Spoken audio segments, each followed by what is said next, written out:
My father said to me, I know you don't want to go, Yeah.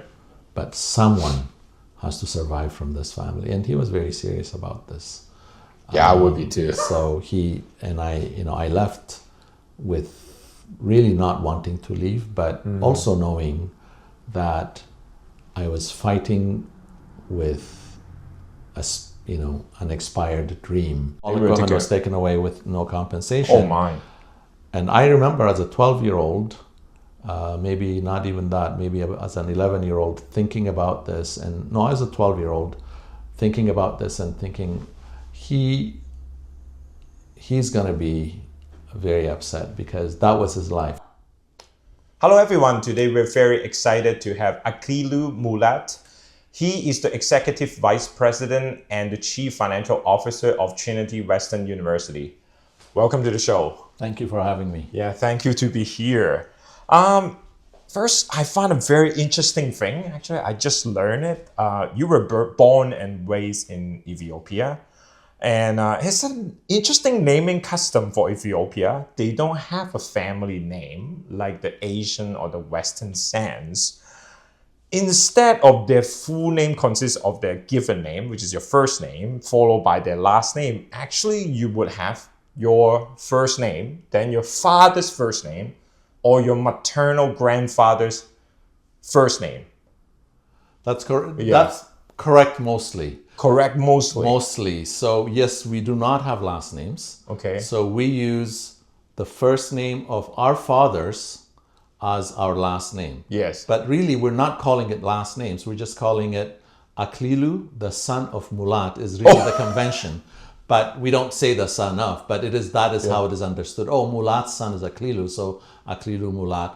Sometimes for identification purposes, would use the grandfather's first name. Okay. So it would be Aklilu Mulat Bafa. So my dad's first name is Bafa. So my dad would go by Mulat Bafa. So if you're looking for people by using their last name, you're only going to find the first generation. Okay. Because the other generation would have the grandfather's name. Yes.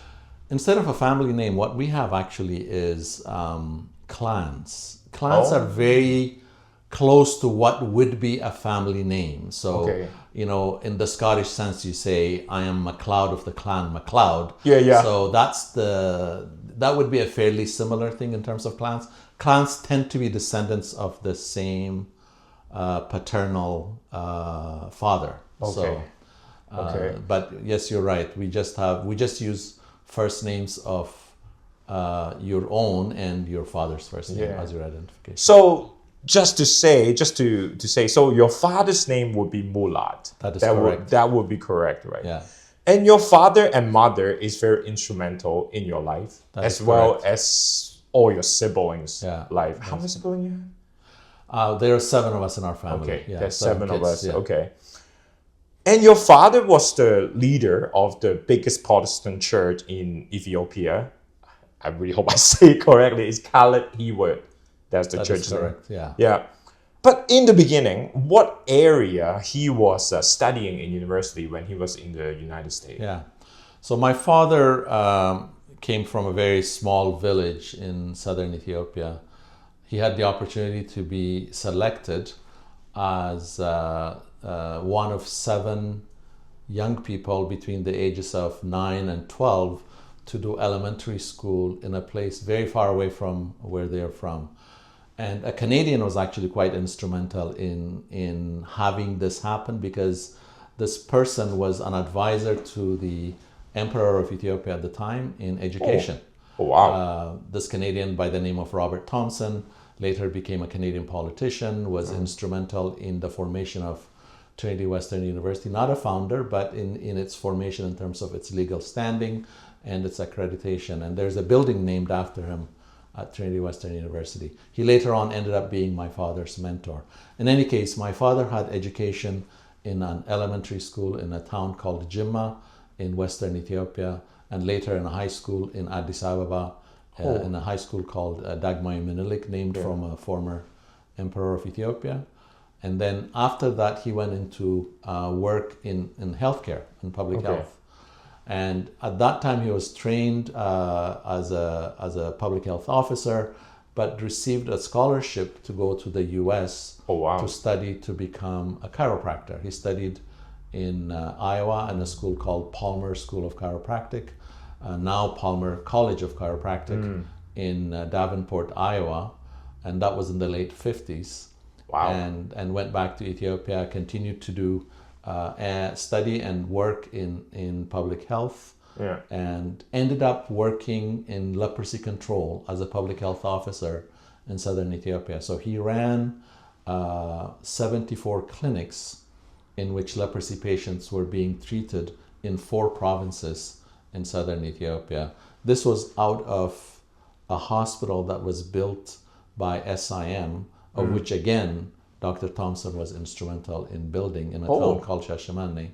There was a hospital, for a general hospital, as well as a leprosy hospital, and the leprosy patients with the worst cases would be brought to the hospital, but the other cases that were not advanced would be treated in the clinics that my father was running in these 4 provinces. So there were 74 clinics, extension health workers, and this was funded by WHO, SIM, and at the time the Ministry of Health of the Ethiopian government.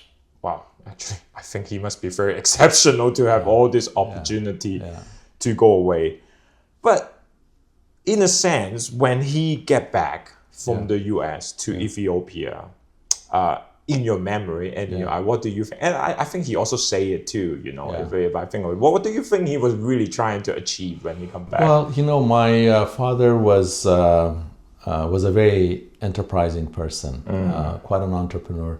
He came from again, a very rural part of the country, really had no business in crossing the ocean to study in the US and come back and be one of Africa's first chiropractors, let alone Ethiopia. Oh, wow. And this has been documented by his alma mater. And he had come back with a bit of money and wanted to start his own clinic, and was working at a general hospital in the capital city, and was planning to establish his own chiropractic clinic and even get into some physiotherapy work. But he was challenged again by the same Dr. Thompson, who happened to be there and said, look, you have been given opportunities to help people. So that is why he quit all of that and went to work at with the mission in public health and leprosy control in Shashamane. Oh, wow. Yeah. Quite a decision. It is quite a decision. But even at the same time, he was still doing some enterprising work while he was working as a public health officer in leprosy control. He was also establishing businesses primarily in farming. So he had a very advanced coffee plantation in an area called Wendo Gannat, or Westerners called it Wendo Valley, one of the most lush parts of central Ethiopia. He did a lot of work in developing that area in terms of its not just the farm, but also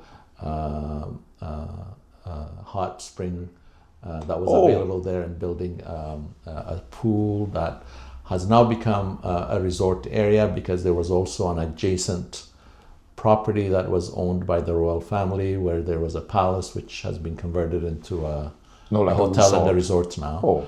But that was, he developed that area. He had grain farms, he had warehouses, he had a stationery store, he had rental properties. He did a lot of these things because he had seen what could be done in these kinds of areas in Western countries. But more than that, he was very interested in seeing the advancement of people, whether it was in the way he did public health work or in his enterprising businesses. He wanted to provide opportunities for people for work, earning money, for education of their children, for healthcare, access to water, and all of those things. And I remember, even in those days, he would take time to teach in grade 8. As a volunteer, he would teach civics to students as a volunteer teacher, which was not paid at the mission school. So he had a lot of interests in those areas, and he would try and spur these kinds of things while he was in healthcare. Oh wow! So he's not just like really concerned about society. He's also a very successful entrepreneur, basically a very successful businessman. But all of this thing come down into one point is when the communists take over Ethiopia, and so what happened? You know, when the communists come to take over Ethiopia, what was your father's reaction? I would imagine everything got taken away. So in 1974, a Marxist revolution took over Ethiopia. It was at first a peaceful change, and it was the overthrow of the monarchy. Ethiopia was a constitutional monarchy, at least in terms of its constitution. There was a parliament that operated in the same way that Parliament would operate in the UK, with a lower and upper house, the House of Lords and House of Representatives. Although in the Ethiopian version, Parliament did not have the same level of power that the British Parliament has. The monarch was an absolute power, obviously, but had an absolute power. But the revolution initially was to change that and to have some equities brought in. At least that was the theoretical stance.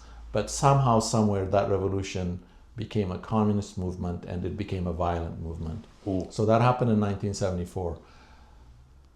Until 1976, the mission station where my father's work was centered continued to operate in Shashamane. But 1976, that was shut down and taken over by the Ministry of Health, and the missionaries were kicked out. And so was our family, and they moved to Addis Ababa. I remember the time that things became nationalized. Initially, it was all farmland was taken away without any compensation to the owner. So this didn't happen just to my father; it happened to all farmers and landowners. Some of them were absentee landlords. Some of them had serfs, peasants that paid them rent on their land. And yet my father was more in the modern mechanized farming work, and his land and his farm implements, tractors, and all were taken away. So his equipment also, all equipment was taken away with no compensation. Oh my! And I remember as a 12-year-old, maybe not even that, maybe as an 11-year-old, thinking about this, and no, as a 12-year-old, thinking about this and thinking he's going to be very upset, because that was his life. He was thinking of expanding his farms. He was going into food production. There was a lot of plans that he had about this. The coffee farm was going to be expanded. He produced one of the highest quality coffees in the country. And but as a result, I thought, okay, this was announced on the radio, and I heard it on the radio. He wasn't in the house at the time we were listening to this, because whenever the government at that time announced something, we all gathered, kids, adults, everybody. And there was a sense of fear and trepidation when we heard this. And so when he came home, I was looking at him and I was watching his reaction. And his first words was, "Good riddance." Good riddance was his. He says, it's off my shoulders. I don't have to worry about it. I've never seen that. I know of many people, many of his friends, many of his colleagues who lost a lot less and who complained till the day they died of what was taken away from him. He's never brought it up. He never brought it up till the day he died, that he lost all of these things. He could have been a multimillionaire, but he lost all of that. And he never complained. He never complained. He never complained out loud. Maybe he had it in his heart, but he never complained out loud. And his words were, "Good riddance." That was his first words. And that was it. That was end of story. And that was such a great lesson for me. Yeah. There is a temptation of being heavily materialistic. But what matters more? So that was the beginning of, that was a seed that was planted in my heart. Okay. As I saw him and as I saw his reaction which was the exact opposite of what I expected as a kid. And, yeah, I would think so. I mean, even yeah. as an adult, I don't It was unbelievable. yeah, wow. But how about for you though? You were like 12 years old. Yeah. You have seen your father is building up Yeah. all of this business, and probably one day you know that you would take part in it. Yeah. So how did you feel even as a 12 or 13 years old? Yeah, that was a good lesson, but it was a tough lesson because at that age you look at your father, he's your hero, he is invincible, and you never he was a fearless person, and I never saw him cowering in front of anybody other than his own father. Okay. His own father was another towering figure who commanded respect, not by sheer physical power, but by the depth of his character and the strength of his integrity. He demanded respect, and not by claiming it, but his character demanded respect, and he got it. And my father had that respect for him. But my father was so that that view of him that I had, that he was invincible, but now he's been defeated by this. And essentially he was jobless when all of this happened. Yeah, that's right. His property's gone, the mission station is closed, his job is gone, his job is no more. And he was starting from scratch. He was in his late 40s, and he started out working with the church as the coordinator of their community development program.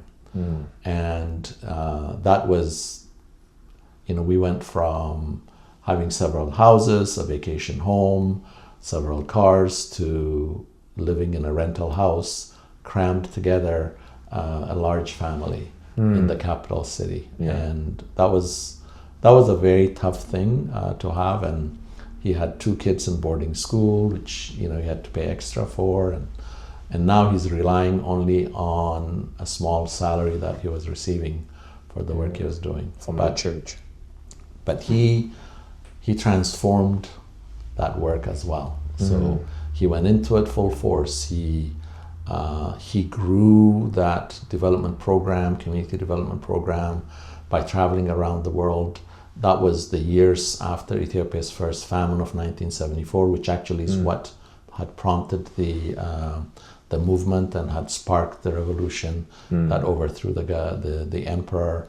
And the effect of that famine, the nationalization of land, the disruption of production, had really caused the proliferation of poverty in Ethiopia, which was at its apex again 10 years later in 1984, 1985. Yeah. And you know about the We Are the World and all the movement that was there internationally to raise money for Ethiopia, and ending up with Ethiopia becoming, the poster child of poverty. Yeah. But he was in the heart of that, working in international development with various government and non-government agencies from the UK, from New Zealand, from Australia, from South Korea, Singapore, US, Canada, and most of Western Europe, with a lot of organizations traveling around, speaking about these problems, what the solutions can be, finding partners to work with the church organization to work in and develop, but introducing different things. When he discovered about drip irrigation, for example, in the US, with a Dutch farmer that he had, a Dutch immigrant farmer into the US, whom he had met through one of the organizations that he was working with, being taken to Haiti, looking at what they're doing to reclaim land and put together an irrigation system. He says, we need this in Ethiopia. So he got that introduced into Ethiopia, the drip irrigation system, because water is an issue there. He started orphanages where young kids were helped, and those kids today are change makers themselves. He introduced different kinds of agricultural systems by bringing in special breed of milk cows from Holland, or by introducing apple in a certain part of Ethiopia, which now today has proliferated throughout the whole country. Oh, wow, really? All these things that are small seeds. I mean, he brought in 25 plants from California to Ethiopia to be planted in this area, had somebody trained to become an expert in apples, just so that the farmers in that area, this is the tropics. How do apples do in the tropics? Well, this place is 10,000 feet above sea level, so it has temperate climate, so it's great for apples. He loved apples himself. So when he was in the States, he was used to eating apple pies, which he really loved.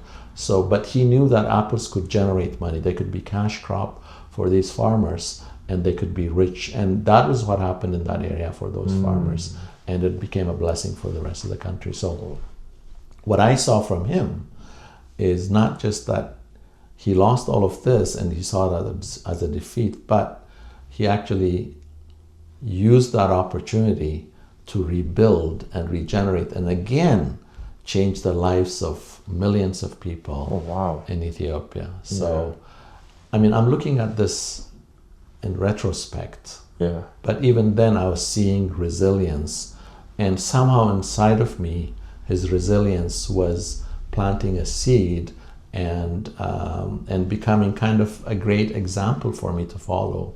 I consider him one of my my primary mentors in life. He's not with us anymore. He passed away in 2015, but he was an incredible mentor to all of us as his children. Wow.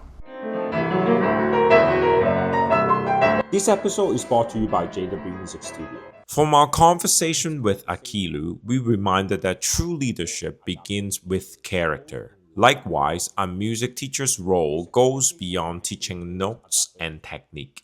It's about guiding students toward their goals, nurturing growth, and encouraging perseverance through challenges. At JW Music Studio, we believe music education is a powerful way to shape character. Each lesson balances reasonable musical and technical standards with care and encouragement. Our teachers challenge students to step beyond their comfort zone, discover their potential, and embrace persistence when the journey becomes difficult. Shaping character through music isn't just part of what we do, it is the heart of our mission. Find out more at jnwmusic.ca. But did you, for all the agricultural business, now you see that it was gone. Did it affect your plan for the future for you? Yeah, I mean, as a kid, I wanted to become a farmer. Okay.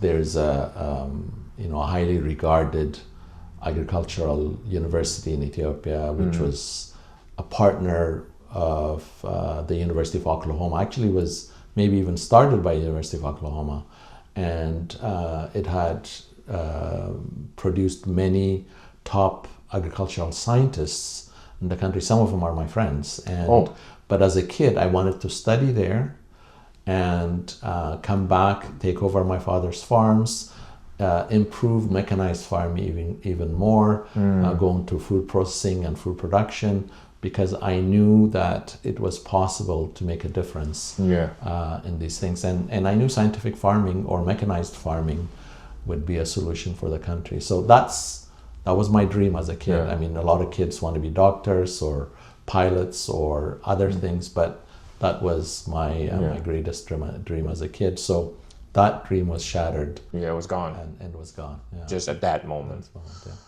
Let's move on a little bit though. So how about your mother? How would you describe your mother in your eyes? Yeah, my mother was, my mother's still alive. My mother was a phenomenal caregiver. She married my father as a very young woman, young girl.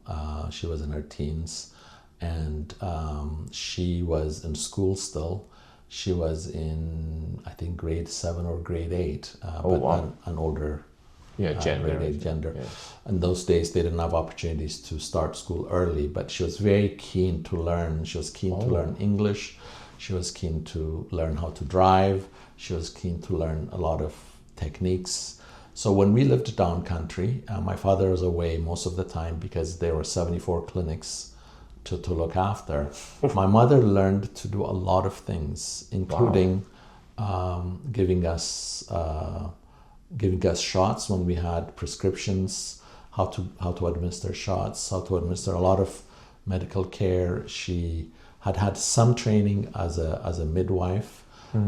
She also knew how to handle the rifle.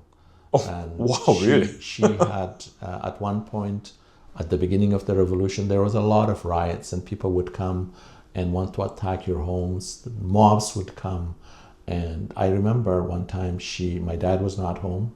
She took one of his hunting rifles. He used to be an avid hunter, and she actually had it loaded, cocked, and ready to shoot by the window if anybody came to attack our house. And she had all of us move all the covers against the windows, had one hole on the front door, by the front side of one of the windows. She had a crack open and her gun ready to shoot anybody that attacked her kids. And this is a small lady, a mild lady who would never speak in a loud voice, a very gentle, loving person. And she was such a caring person and strong provider.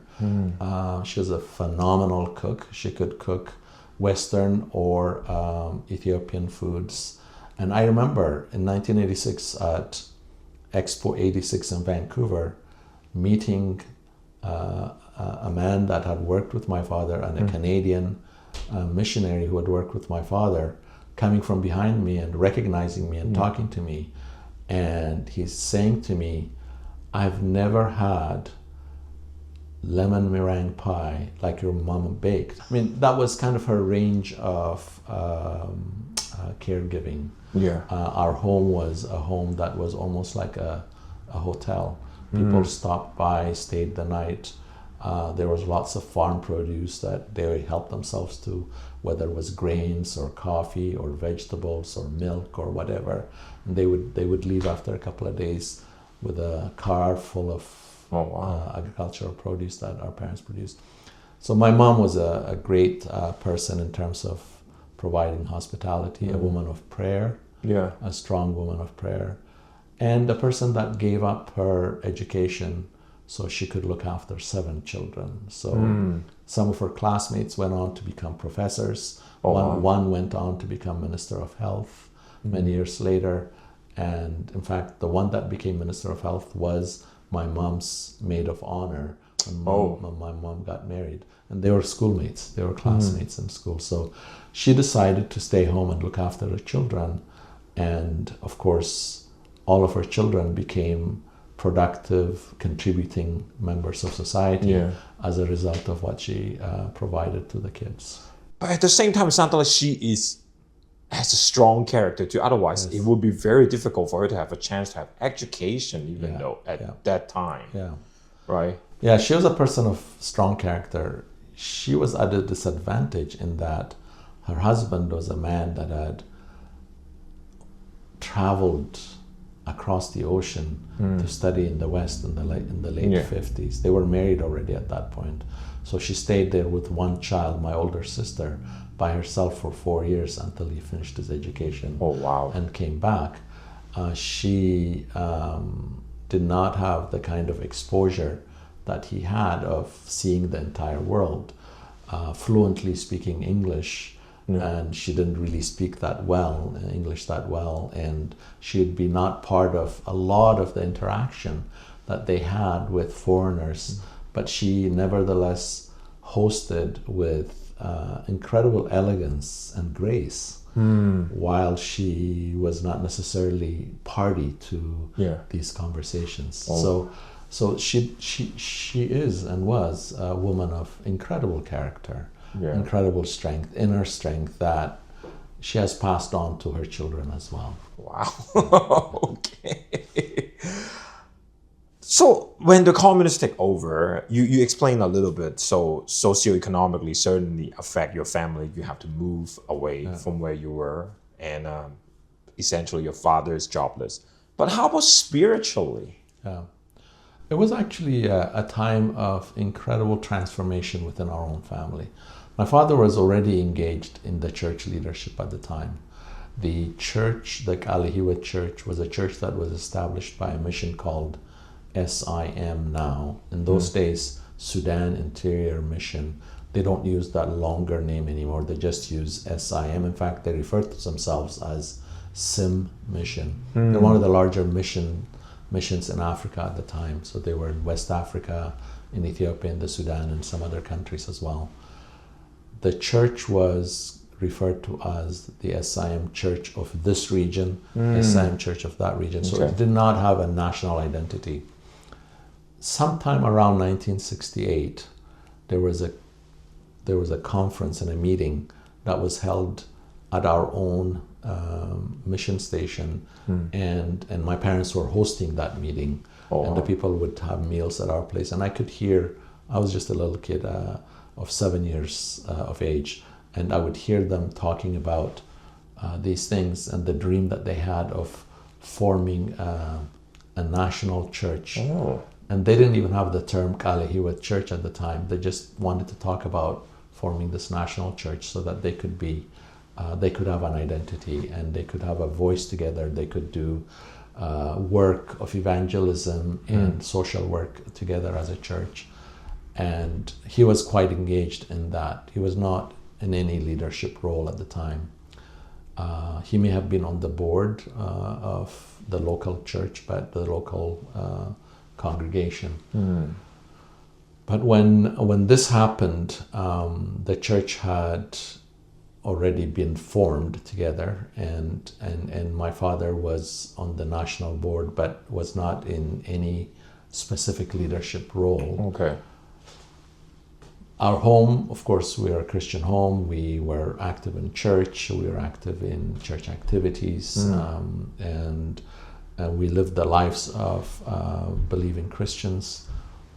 But when that happened, there was a huge change. I was away in a boarding school, and I would come back home, and I would see that every evening there is a time of prayer and a time of sharing and reading of scripture. And it was led by even my younger siblings in a way that kind of shook me up. And I could see the devout change. But it was not only in our home. This was happening in every home because churches were being closed. And by the communists, individual homes were becoming places of gathering. Parents were taking the opportunity to teach the Bible and to have time of worship and prayer with their children, with the relatives and visitors. So when people came over for a meal, the meal was preceded by actually an almost full church service. Something like it. These were the opportunities. You did not have opportunities to gather. If there was a wedding, even more so.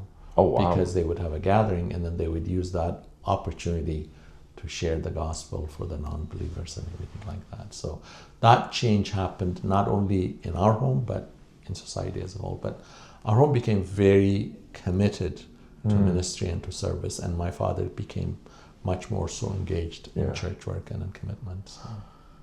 I think of it, that's kind of funny actually. The communists want to close church. They know actually Christianity go to Ethiopia even before come to the West. Exactly. What are they thinking? Fourth century. And some people even say earlier than that.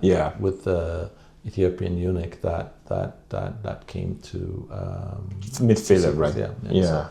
So that's earlier than that. It's first century. But in any case, Christianity has been in Ethiopia much longer than in Europe. There was literature in Ethiopia much earlier, church literature much earlier than it was in Europe.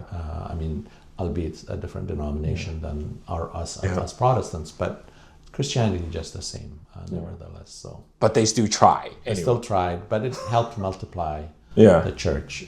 Today we have the Protestant churches, which they were trying to close, I believe are in the 30 to 32 million range. So, of which 12 million are the Aklilu Church. So, wow, that's, anyway, it's a large population of a Christian actually there. So from all of this experience, What was the biggest lesson you have learned from your parents after going through the communists? You have seen the success of your father, you have seen the caregiving of your mother, and then go through this essentially very difficult time. Yeah. So what is the biggest lesson you have learned from this area, from this time, from this period? It's very hard to pinpoint to one thing. There's a number of things. I learned from both my mother and father the importance of character in terms of life, in terms of leadership, the importance of character, that being at the heart. And that character comes from your faith and from God. And that character is centered around what I would refer to as integrity. My father would command a room, not because he had any physical or authoritative or financial power, but because of the integrity and the strength of his character. But that character also, which is the second thing I learned from them, made him focus on what is important. So what is important, right? Is it important to have, when he said good riddance, he's saying, okay, that is not important. Yeah. Right? The material wealth is not important. But what is important was for him to make a difference in people's lives. It's interesting. I was sitting at a seminar in 1993 when we were divided into groups. Yeah. And I was grouped with one lady, and we were supposed to talk about what our life's goal is. I had never articulated that before to anybody. And she asked me, okay, you go first. And I'm thinking, and it just came out of my mouth without me thinking about it. I said, my purpose in life is to make a difference in the lives of other people. Yeah. She started crying immediately. It really shocked her. This is not a person that is a person of religious faith or anything like that. But there's a power in that. And I had realized that I had spent my entire life until that point in trying to make a difference in people's lives. I may have been doing it wrong, or I don't know, but I was trying to make a difference in people's lives. And so, it's pretty powerful to think about that. So you have character, you have integrity, you have a purpose, and the purpose is to make a difference in people's lives. But it all goes back to why. It's in the service of God. Yeah. It's for His glory.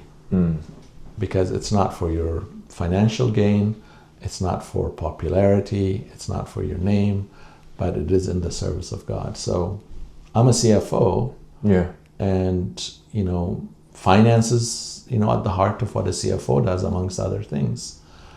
But what is that? Well, it's God's money. Yeah.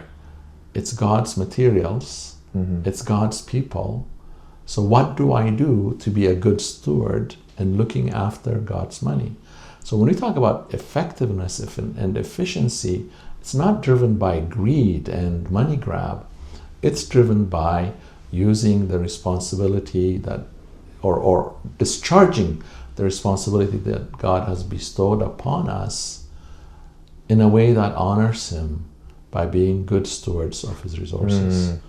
So these are the kind of things that I have learned. But isn't it, in a sense, that's the essence of leadership, where leadership is not about gaining power, but leadership is about serving people. And at the heart of it, you have to be passionate about serving people and changing people's life. And in order for you to do it, you have to have integrity and character, because people don't really care about what you say, but people see your action. I think oftentimes that is something that we have to remember if you want to be a successful leader, I think. I think, many years later, I get involved with an organization as a staff member. This organization works with leadership. I'm on its board still. I've been thinking a lot about, what is it that makes a difference in Africa, in Ethiopia. Yeah. Because I'm still driven by the plight of my people, saying, when will they overcome? Yeah. When will they be rid of the burden of what we have seen as a vicious cycle of poverty? And I may have shared with you in previous conversations that I always thought technology would be the solution. So I wanted to be an engineer. So I should be an engineer, maybe a water engineer, water systems engineer. So water resource management of how do we use our rivers or our lakes of fresh water to use it for irrigation, and there we go again, agricultural production, those kinds of things, or the technology of medicine, or the technology of, or the knowledge of economics, all those things. But I was reminded that we do have a lot of those people in our country. There are PhDs in all of those areas, and then you think, oh, maybe it's management. Like, how do you manage those resources of people with knowledge, or your resource of material, your resource of money, in order to coordinate efforts with different programs and projects to bring about that change? And we do have those people as well. Yeah, true. And then you think about it, oh, it must be leadership. It is leadership. It is the leadership that is inspiring. It's a leadership that is mobilizing. It's a leadership that is visionary, that is going to bring all of those things together and actually elevate the imagination of people and their posture towards a goal that is unified, that is singularly directed, that can actually multiply these efforts to make a difference, to make transformative change. So when I got involved in this leadership organization, I started thinking about my own history in terms of these transformations. And then I learned, not originally mine, but I learned about these 4 elements of leadership, which some people have written about. Some write about 3, some write about 4, and they attribute them differently. But they talk about call. Some people would say charisma, but call being, that fire in your belly. Yeah, your passion. Your passion that says, like, I've got to get this done. This is the thing that wakes you up in the middle of the night thinking about, okay, how do I do this? I want to do this. It's got to get done. I got to do this before I die. This is the thing that I want to accomplish. So that's call. The second one is character. So character is critically important because it is that part of you that has, that is authentic, that has integrity, that is ethical, that is truthful, that is even kind and compassionate and empathetic. That's your character. And the other one is competency. That's your abilities. Yeah. In fact, you can have these abilities. There are a lot of leaders out there. I mean, I think Hitler had the competency of mobilization and getting people to go and do whatever he wanted, but he didn't have the character. Yeah. He needed the character with that. And the last one is one that someone I call my friend, who's a writer in leadership, added to these 3, and it is community. And community is your recognition that you by yourself are not an island as a leader. Yeah. You are working with a community, and therefore you need to take that into consideration.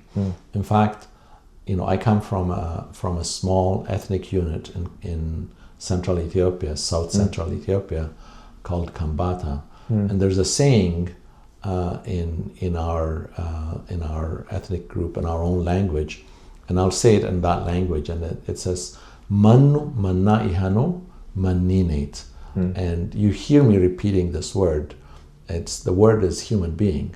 Human being is a human being because of other human beings. In order to say that you gain your identity and your purpose through the people around you. So that means you cannot survive as a human being and become meaningful or relevant as an island by yourself. So in this thought of leadership, community is a critically important element. So those are the things. Like John Maxwell Davis said, I think he said that actually. I might be wrong, but I remember he said, if you are going to a beach but nobody's following you, you're just going for a walk. You're just going for a walk. At JW's Music Studio, we offer more than just music lessons. We also nurture future leaders in music education. Our Piano Teacher Apprenticeship Program is an initiative designed for advanced piano students who are ready to take the next step from student to teacher. This program provides a structured, supportive pathway into music teaching. Participants are mentored through every stage, from interview and training to guided teaching and independent lessons, all while being compensated as they grow. Whether your teen is exploring a career in teaching or simply wants to deepen their connection to music, this program offers real-world skills in a safe, encouraging environment. Contact us today at jnwmusic@yahoo.ca. In fact, there was a great cartoon on Leadership magazine many years ago. The cartoon was a picture of a place where two mountain ranges come together into a valley, into a very, very narrow pass. And there was thousands of people lined up behind one person trying to get through the pass. And the lady right behind the guy in the front taps him on his shoulder and she says to him, "We're not following you, you're just blocking the way." Hopefully not that. Hopefully not that. I really like that. Yeah, but that is very true. That is very true. That is, in essence, that is what leadership is, right? Is influence for a greater good, for a vision, like what you said, right? Exactly. But let's get back to your life a little bit. Eventually, you moved to Canada in, I think you were 17, is that correct? I was 17, it was 1979, So, why you moved to Canada, actually? Did you want to come, actually? No, I did not want to come to Canada. I would not have come to Canada had it not been for what was happening with the Communist Revolution in Ethiopia. In 1977, Ethiopia went through what they call Red Terror, which is what Stalin did in the Soviet Union in the 1917 revolution, 1917 revolution, where he was purging, maybe it's after that, but he was purging any groups or people that he thought were against him or did not believe in him. And the Ethiopian government was killing a lot of young people. Over 100,000 young people were killed during that year, in just that 1 year, by the government. I mean, the brutality of the events is very, very hard to imagine.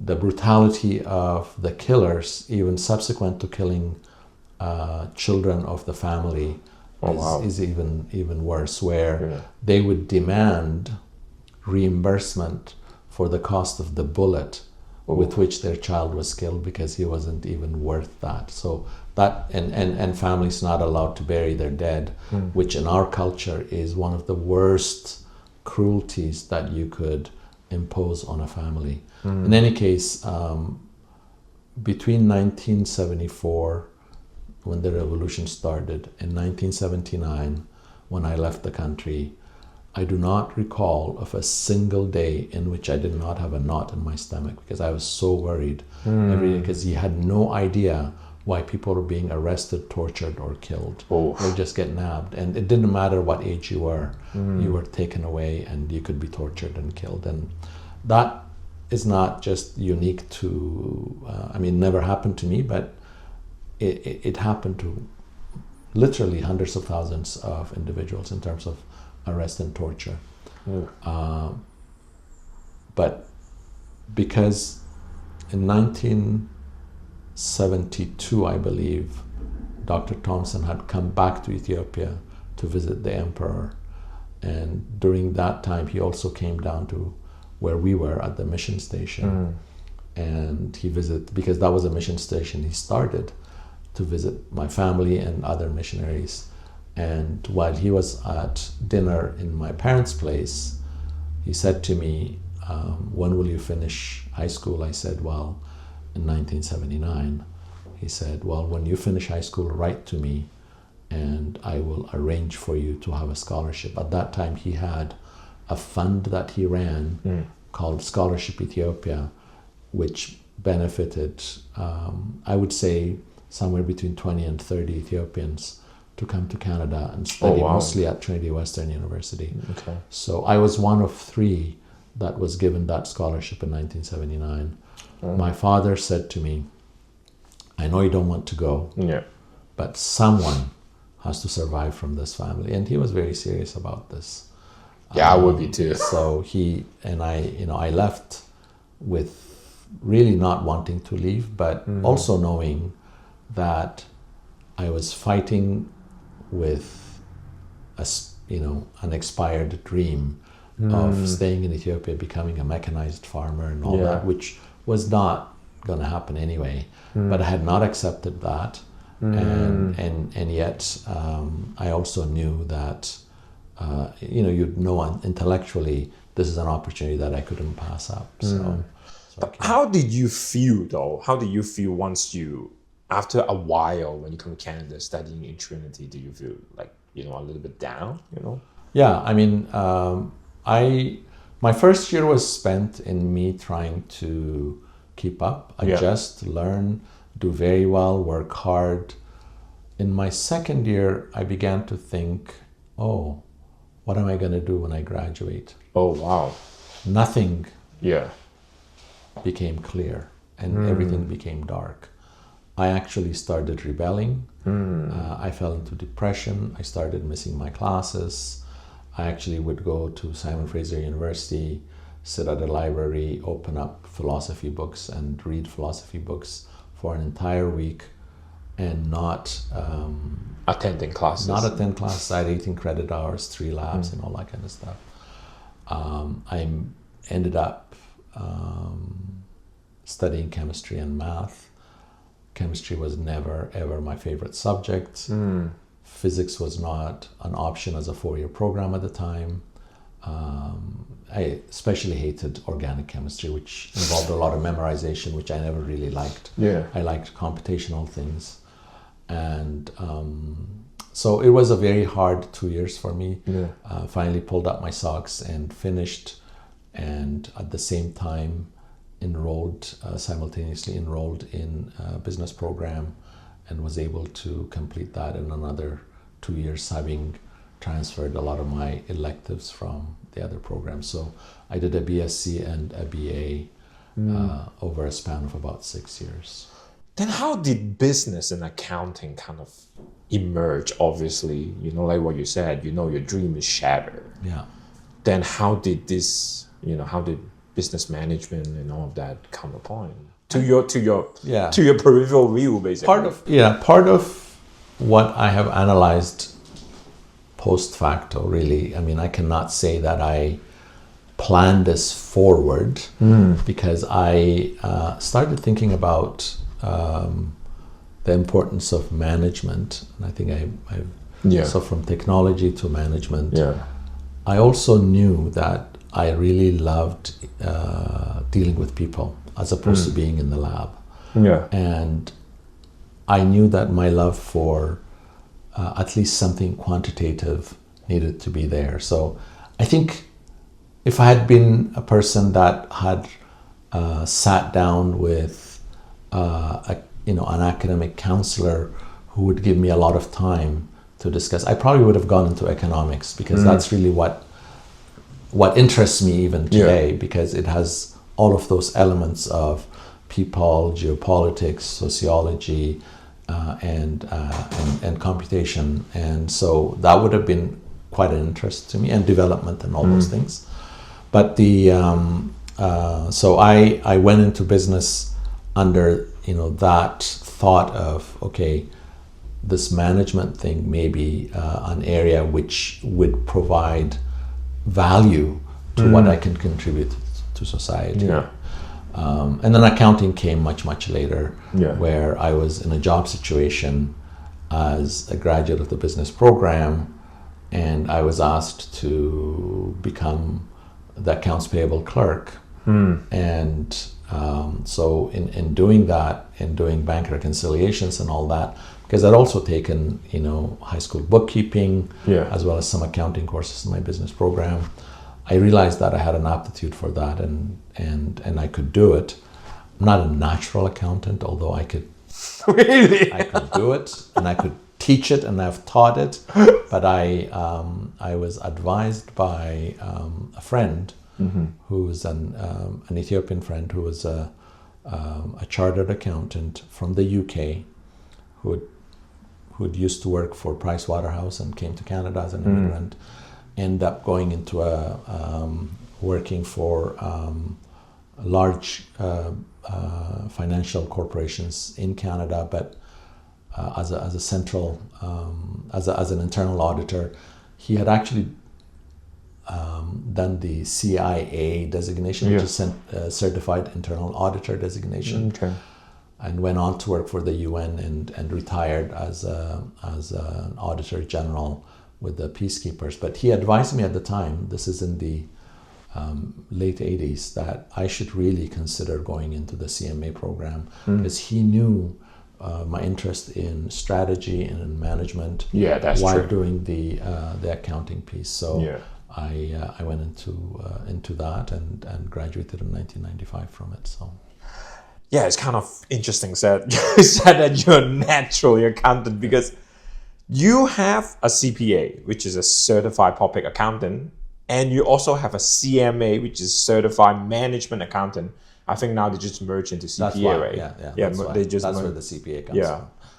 And also because of your outstanding contribution, you have achieved fellowship for both of this association actually. So I'm like, you're not natural. I'm not very sure about it, which is really amazing, because to get one, just to get the CPA or the CMA is already hard enough. To take that exam, to just get that license, very, very difficult. But you actually have both. The CPA came as a result of the merger. So it's the CMA and FCMA thing. Accounting is a very strategic discipline. Well, but I have to say though, it's not just people think of, a lot of times it's misunderstood as a debit and a credit. But we as accountants are actually people that look at numbers, look at the outcomes, and understand the implication on the strategy. And the story. What happened? What's going to happen? How do you mitigate some of your risks and some of your danger areas? And somehow I was privileged enough to have had exposure and consistently been mentored by non-accountants as my leaders, wanting to know what is the meaning. So I really focus on, while I understand perfectly well how you build financial statements and what the technical relationship between these numbers is, how these numbers affect the financial statement. So you look at a transaction and you know exactly how it's going to change the balance sheet or the income statement or the statement of financial position, statement of cash flows. All of that you understand immediately, each transaction, how it affects that. But more than that, you understand, okay, you look at a balance sheet and, okay, where's the danger? You look at consecutive balance sheets and you say, oh, what has changed? Okay, what happened between these two? Because a balance sheet is really a photograph, right? Yeah, like the health of the company. That photograph, it's a still picture on that date. But then if you look at another one on another date, you say, oh, he gained weight or he lost weight, right? So you understand that. Yeah. Whereas the income statement tells you the story. It's like a movie, right? Yeah. So when you understand that, when you start looking at things in that way, then you're looking at it as a novel or as a book that you're reading, which is telling you a story, as you said. And what does that story mean? What does it say? Where are things that need to be changed? What characters need to be disciplined or corrected? And what should you watch out for and stuff like that. So. But when you're studying your CMA, what lesson of leadership, and I think I want to phrase it a little bit differently actually, how do you see the difference between leadership and management as you're studying your CMA actually? Yeah, I mean, we touched some of that as I was talking about what a leader is, what leadership is, talk about the 4 C's of leadership.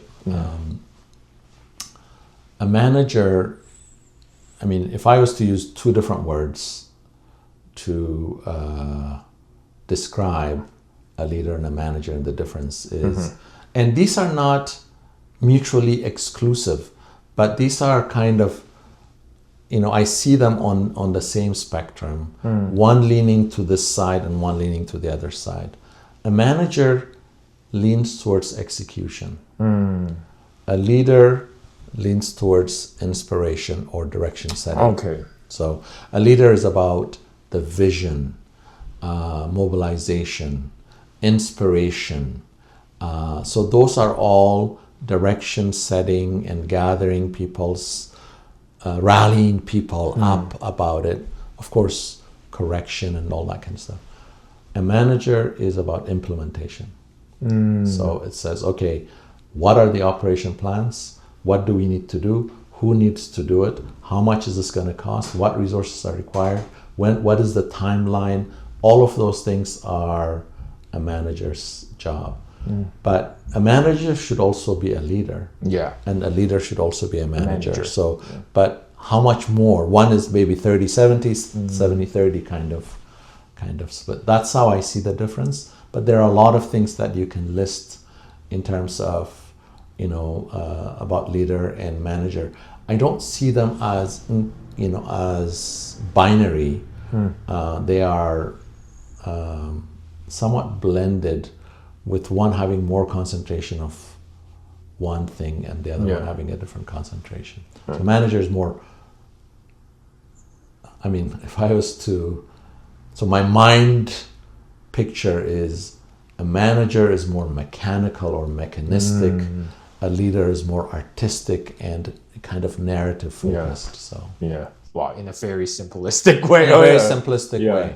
But the leader is the one whom when you hear you are inspired about the vision that they have. A manager is the one that when he or she speaks, gives you a lot of clarity about how this is going to be accomplished. The leader talks about what should be accomplished.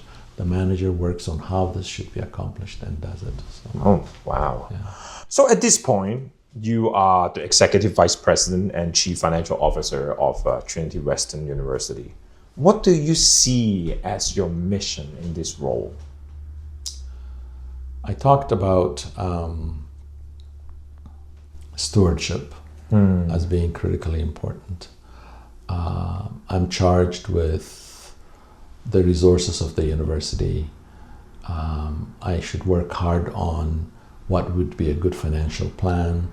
I should be presenting that to the leadership, get approval for this plan, and observe the implementation of this plan, and look at any gaps or errors or dangers and give an early warning sign, and help everybody to accomplish these things. So I believe personally that my role is not just